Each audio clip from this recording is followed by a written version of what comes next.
Hi, Christopher. Robert. This is the second of two dialogues that we're taping consecutively, which will explain why some of our clothing may seem familiar, at least in my case, to people. And I think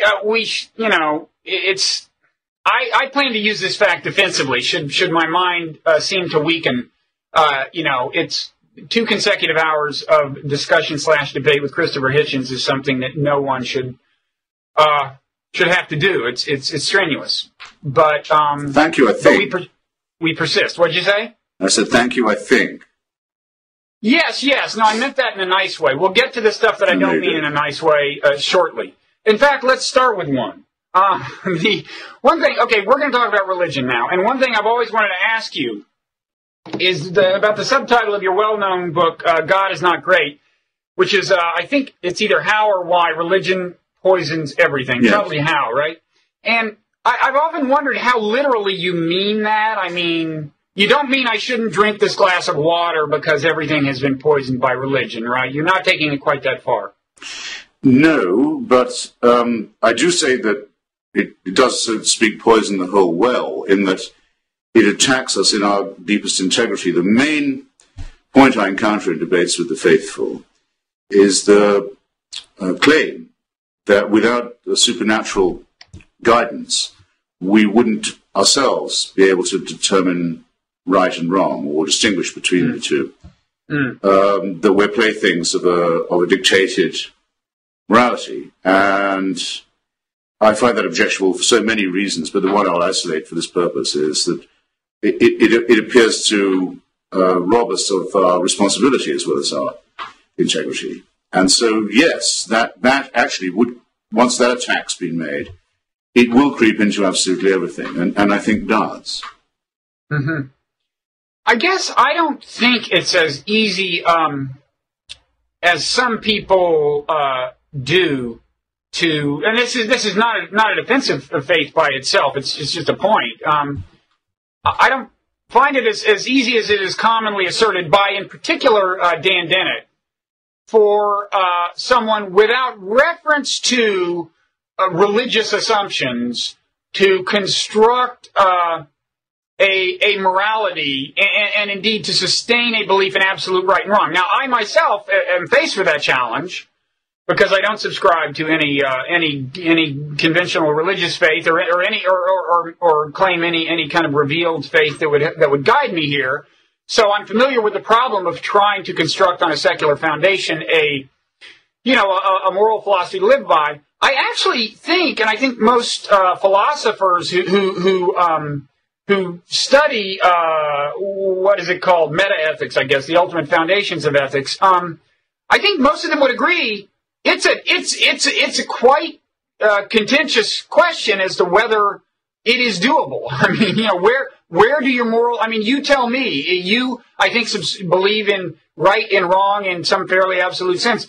You tell me if you don't believe in God, where do you get these beliefs? Well, I don't know where I get them from, but I know there were things that I was, so to speak, born knowing and didn't need to have,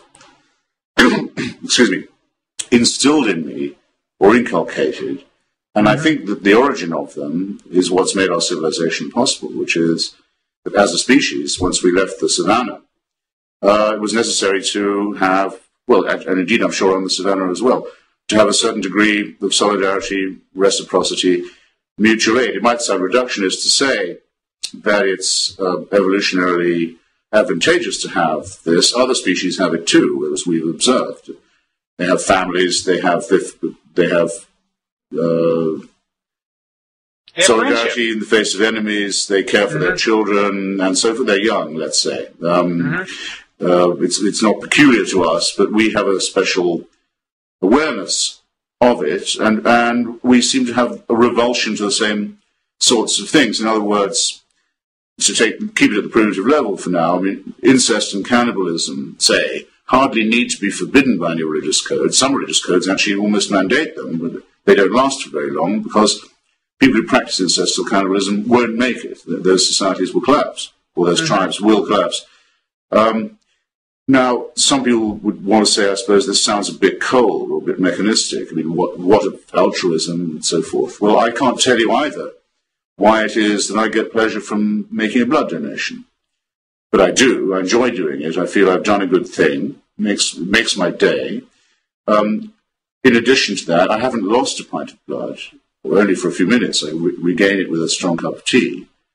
But someone else has gained one. And I happen also to have a very rare blood group, so I have a general interest in the blood donor system continuing to function. I don't think there's any need to involve a supernatural being in this, and if there is, then you have to explain why that supernatural being so often wants you to do immoral things. And he'll tell you, you must destroy not just the Amalekites militarily and the Midianites, but you must kill all their children.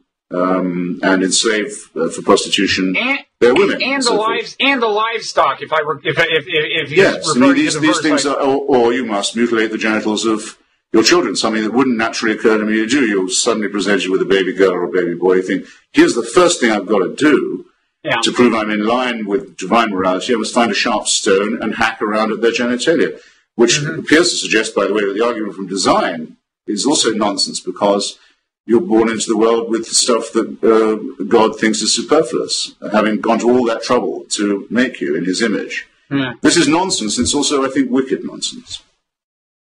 Yeah, he could have saved himself some trouble by just, could. So just redesigning the order. What's obvious to me is, therefore, supernatural morality is not, in fact, supernatural. It's the projection of the man-made onto other human beings. Yeah, I certainly don't deny that. I still think it's not so easy to construct an airtight absolute morality from purely secular premises. Again, I'm in a position where I have to try myself. It just doesn't seem that easy. I mean, you said that there are things that for whatever reason feel good. Well, I think the knowledge that we're designed by natural selection should lead us all to cast some suspicion on all the things that naturally feel good. I mean, there's reason to believe that rape under certain circumstances, and certainly killing under certain circumstances that most of us would not applaud, is natural, and that the impulse to do it is natural. That doesn't mean we should obey the impulse, right? No, when I say it makes me feel good, of course, I don't just mean it gives me a bang, because there are things that I've enjoyed doing that I've also felt bad about doing. I don't think I necessarily want to specify, but I'm sure anyone... Feel free. I'm sure all the customers know roughly what one's talking about, the various kinds of opportunism. But it's a strange thing. One definition of morality, as you know, is what you do when nobody's looking. Conscience is one word for it. That's the one that C.S. Lewis preferred.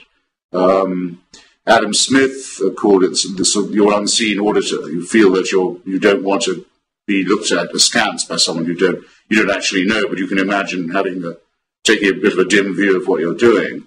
There were various attempts at it, but it does seem to be, except for the proportion of socio and psychopathic people in the population, who either get positive pleasure from unkindness to others, or who don't realize that other people are also important. These presumably also are made in God's image, and or are, I would prefer to say, the product of natural selection. But for ordinary discourse, I think it's enough to say that children indeed, can be seen to have some innate sense of fairness, of what's cruel, of what's nasty, even though it may need some reinforcement. Yeah, but of course, we're using cruel and nasty as if the definitions were self-evident, and the whole problem of meta-ethics is to come up with a premise about what is good to begin with, and then build on that. Now, I myself am a utilitarian because I think it's just about self-evident that human happiness, human welfare is a good thing. Yes. But I think if you don't posit something like that, I don't know where you go. And I kind of doubt, although I don't know that you would call yourself a utilitarian. So I don't know where you get your premises. I find utilitarianism a bit thin, but I'm perfectly willing to have as common ground that the obligations of society, the human solidarity, as I prefer to call it, are, if you discharge them, if you live up to them, feel obliged by them, they're good for others and good for you. And it hardly needs to be pointed out that you have an interest in the welfare of other people. For example, I want other people to have good health, because I don't want infectious disease in the school my children go to. I want everyone to be vaccinated, all this kind of thing.